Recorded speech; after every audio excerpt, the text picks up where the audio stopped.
Seti Films presents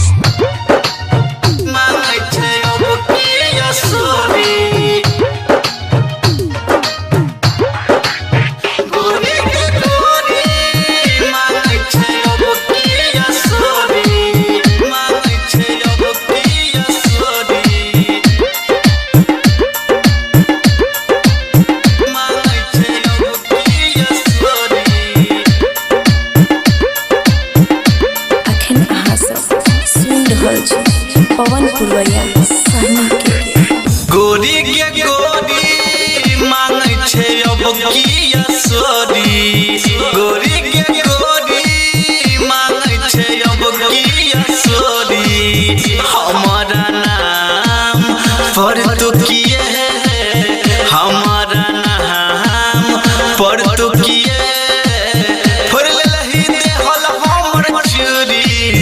गोरी के किया सोरी गोरी के गोरी मांगे छे अब किया सोरी recording by Seti Films Sitamarhi मांगे छे अब किया सोरी मांगे छे अब किया सोरी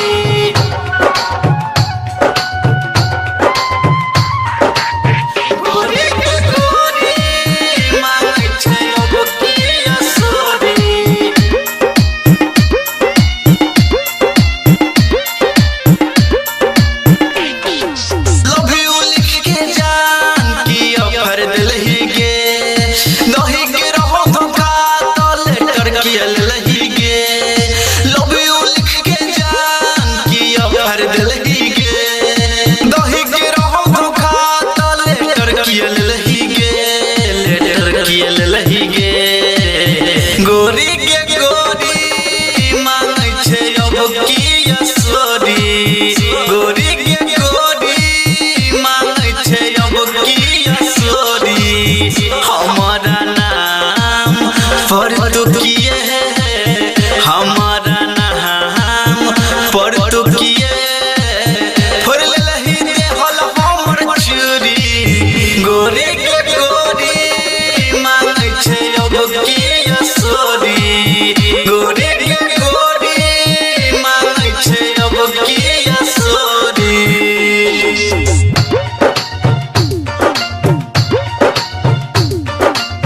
मांगे छे अब किया सोरी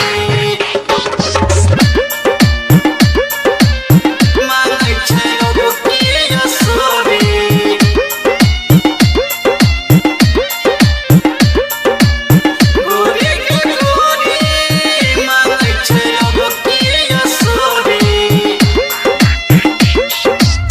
डीजे नितेश मोतीपुर मलहनमा राइटर श्याम सुदामा से भेलो कौन चूक गायक पवन पुरवैया के देख के गेले दुख राइटर श्याम यादव से भेलो कौन चूक गायक पवन पुरवैया के देख के गेले दुख गे देख के गेले दुख गोरी के गोरी मांगे छे अब किया सोरी गोरी के गोरी मांगे छे अब किया सोरी हमारा नाम पर तो किए हमारा नाम पर तो किए फर लही दे हल हमर चोरी गोरी के गोरी मांगे छे अब किया सोरी